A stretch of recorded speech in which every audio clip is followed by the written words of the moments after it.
पूजा पाठ है, भोग राग है, सब बाहर से ही होता है, उनके पास में कोई भी नहीं जाते हैं। नहीं, भगवान का दर्शन शुरू हो जाएंगे और 2 बजे तक यहीं दर्शन होंगे।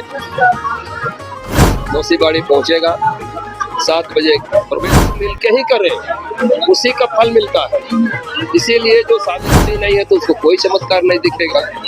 लेकिन इतना है, भगवान जगन्नाथ सबके मनोकामना पूर्ण करने वाले हैं। इनके जो आराधना करते हैं, इनके जो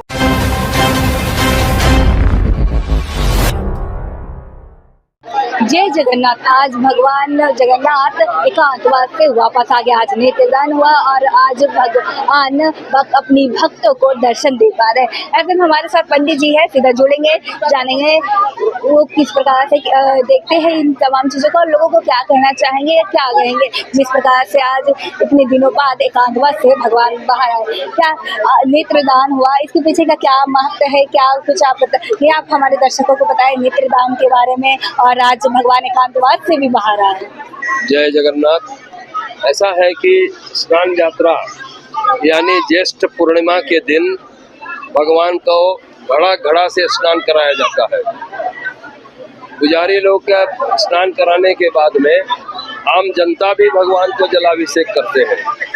तो इतनी जल से स्नान करते हैं कि भगवान बीमार पड़ जाते हैं और उस बीमार के दरमियान वो एकांत में चले जाते हैं, किसी से मिलते नहीं हैं। जितना पूजा पाठ है, भोग राग है, सब बाहर से ही होता है, उनके पास में कोई भी नहीं जाते हैं। लेकिन उस समय चित्रकारी एक होता है, भगवान का चित्रकार होता है जो अलग से है, वो वही भर जाते हैं और चित्रकारी करते हैं। तो नेत्रदान से पहले पूरा चित्रकारी वो बना देंगे, लेकिन नेत्र के जगह पर वो थोड़ा जगह छोड़ देते हैं, जिसका हम लोग पुजारी जी जा कर के मंत्रोच्चारण से उस आँख को हम लोग दान करते हैं, नेत्र का दान करते हैं, उसी को नेत्रदान कहते हैं। उसमें भगवान का पूजन, श्रृंगार, भोग इत्यादि होता है और अभी सबको प्रसाद वितरण भी हो रहा है। उसके बाद अभी 9 बजे तक किसी तरह से लोग आते रहेंगे, दर्शन करते रहेंगे। 9 बजे के बाद भगवान का शयन आरती होगी, भगवान को हम लोग शयन करा देंगे लेकर के। और फिर कल रथ यात्रा है, कल सुबह 5 बजे से ही भगवान का दर्शन शुरू हो जाएंगे और 2 बजे तक यहीं दर्शन होंगे। 2 बजे के बाद भगवान रथ पर जाएंगे, वहाँ पर उनका श्रृंगार होगा, पूजा पाठ होगी, आरती होगी।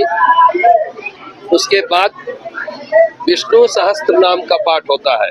विष्णु सहस्त्र नाम में सब कोई बैठ सकते हैं, कोई भी बैठ सकता है। शर्त है कि महिलाएं साड़ी पहनेंगी और पुरुष पर धोती पहनेंगे, तभी वहाँ बैठ पाएंगे पूजा में। फिर 5 बजे भगवान का रथ खिंचाएगा। अनुमानित 6 बजे तक भगवान का रथ मौसीबाड़ी पहुँचेगा, 7 बजे प्रवेश करेंगे और 8 बजे भगवान का मंगल आरती के साथ रथ यात्रा संपन्न होगा। आज भगवान दर्शन दे रहे अपने भक्तों को, इसके पीछे का क्या उपदेश रहता है और क्या महत्व रहता है जिस प्रकार से यहाँ पे भक्तजन भी दर्शन के लिए एक्साइटेड रहते, उतावलू रहते हैं?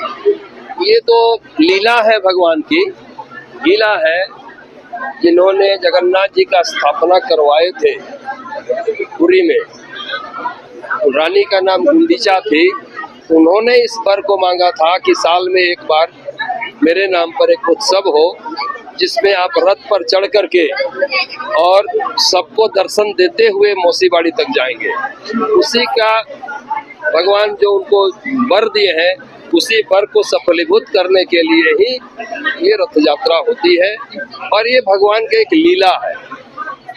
भगवान तो हमेशा लीलामय है, चाहे वो कृष्ण अवतार में भी, रामावतार में भी, उस तरह से जगन्नाथ जी का अवतार में भी इन्होंने एक लीला की है, उसी का ये परिणाम है। जी, अगर बात करें जैसे कि जगन्नाथ मंदिर में कहा जाता है कि तीसरा सीढ़ी जो होता है वो अगर आप आते वक्त चढ़ते तो वो बहुत ही पुण्य होता है, आपका अमर हो जाता है। जब वापस लौटते वक्त वो तीसरा सीढ़ी पे रहते तो यमराज बैठे रहते हैं, उसका क्या अर्थ है, क्या इसकी कहानी है इसके पीछे की, उसके बारे में आप बताइए। ये होता है जगन्नाथपुरी में, जगन्नाथपुरी में इसका मान्यता है और दूसरे कोई मंदिर में नहीं है। जगन्नाथ जी का कोई मंदिर में नहीं है, तो यहाँ भी उसका कोई ये नहीं है। भगवान का दर्शन करने के लिए सबको जिस रास्ते से आए कोई दिक्कत नहीं, यहाँ के लिए वो नहीं है, लेकिन पुरी में है जी।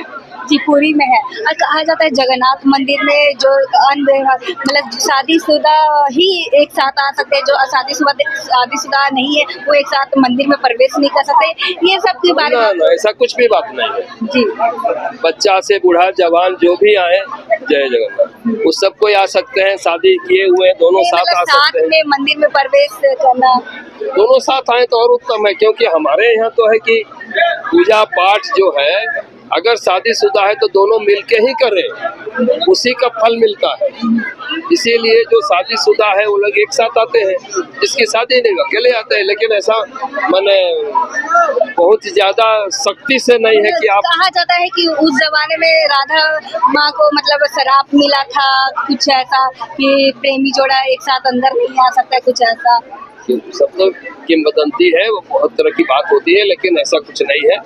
संग साथे आना उचित है, क्योंकि हमारे हिंदू में बोला गया है कि अगर पति पत्नी हैं तो दोनों एक साथ ही आकर के पूजा करेंगे, इसीलिए वो लोग एक साथ आते हैं। जी। अगर बात करें इस मंदिर की, तो इस मंदिर में बने काफी साल हो गया, यहाँ पे हर साल यहाँ पे मेला भी लगते हैं, तो इस मंदिर में अभी तक क्या कुछ चमत्कार आपको देखने को मिला, क्या कुछ ऐसी बातें रहस्य है जो आप बताना चाहेंगे? चमत्कार तो ऐसा, आपका पास अगर भक्ति है, शक्ति है, तो आपको भी चमत्कार दिखेगा।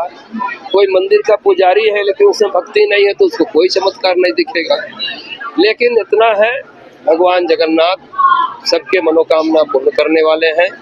इनके जो आराधना करते हैं, इनके जो शरण में आते हैं, उनका कामना जरूर पूर्ण होता है, ये देखा हुआ है। जी बहुत बहुत जय जय।